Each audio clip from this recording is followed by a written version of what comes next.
नमस्कार शेतकरी बंधूंनो. शेतकरी बंधूंनो, आपल्याकडे नारळ बागेमध्ये आंतरपीक म्हणून जायफळाची लागवड केली जाते.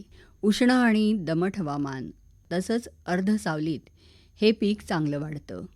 पाण्याचा उत्तम निचरा होणारी गाळ मिश्रित रेताड जमीन, त्याचप्रमाणे वर्कस जमीन देखील जायफळ लागवडीसाठी चालते. जायफळाच्या सुधारित जाती म्हणजे कोकण सुगंधा, कोकण स्वाद, कोकण श्रीमंती, कोकण संयुक्ता. जायफळाची लागवड 7.5 बाय 7.5 मीटर अंतरावर ठेवलेल्या नारळाच्या बागेत 4 नारळांच्या झाडांच्या मध्यभागी करावी. सुपारीच्या बागेत करायची असेल तर 3 बाय 3 मीटर अंतरावर असल्यास पहिल्या 4 झाडांच्या मध्ये जायफळ लागवड केल्यास नंतरच्या न लावता त्याच्या पुढच्या 4 झाडांच्या मध्ये जायफळ लावावं. म्हणजे अंतर 6 बाय 6 मीटर सुटेल आणि झाड चांगलं वाढेल. लागवड केल्यानंतर झाडाला आधार द्यावा आणि नियमित पाणी पुरवठा करावा. मंडळी, जायफळाची लागवड करताना 90 बाय 90 सेंटीमीटर आकाराचे खड्डे खणावेत. खड्डे भरताना वरच्या थरात सुपीक माती आणि 10 किलो शेणखत, 1 किलो नीमकेक आणि 1 किलो सिंगल सुपर फॉस्फेट आणि 100 ग्रॅम 5% कार्बारिल भुकटी घालावी.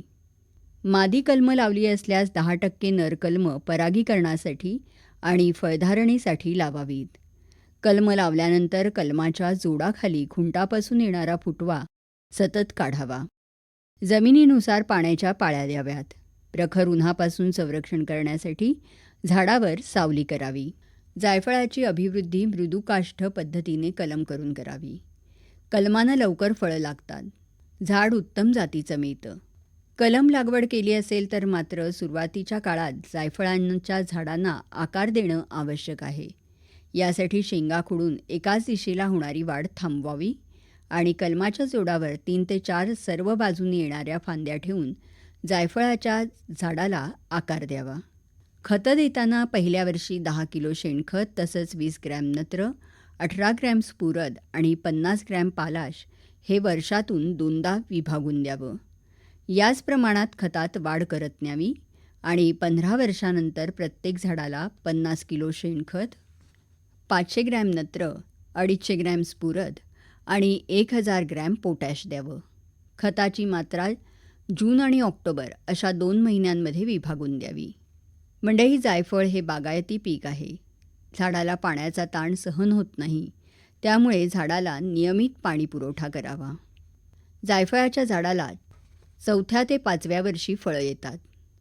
जून ते नोव्हेंबरमध्ये सर्वात जास्त फळं मिळतात. तयार झालेली फळं आपोआप तडकतात. आतमधील जायपत्री आणि त्यातील जायफळ दिसू लागतं. तयार झालेली फळं बऱ्याचदा गळून पडतात. जायफळ बी 15 ते 20 दिवसात वाळतं, तर जायपत्री वाळायला 5 ते 7 दिवस लागतात. मंडळी, कलमांची लागवड केल्यापासून 4 वर्षात फळांचं उत्पन्न सुरू होतं.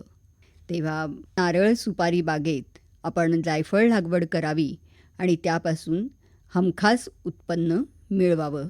बरं तर पुन्हा भेटूया उद्याच्या कृषीवाणीत. तोपर्यंत नमस्कार.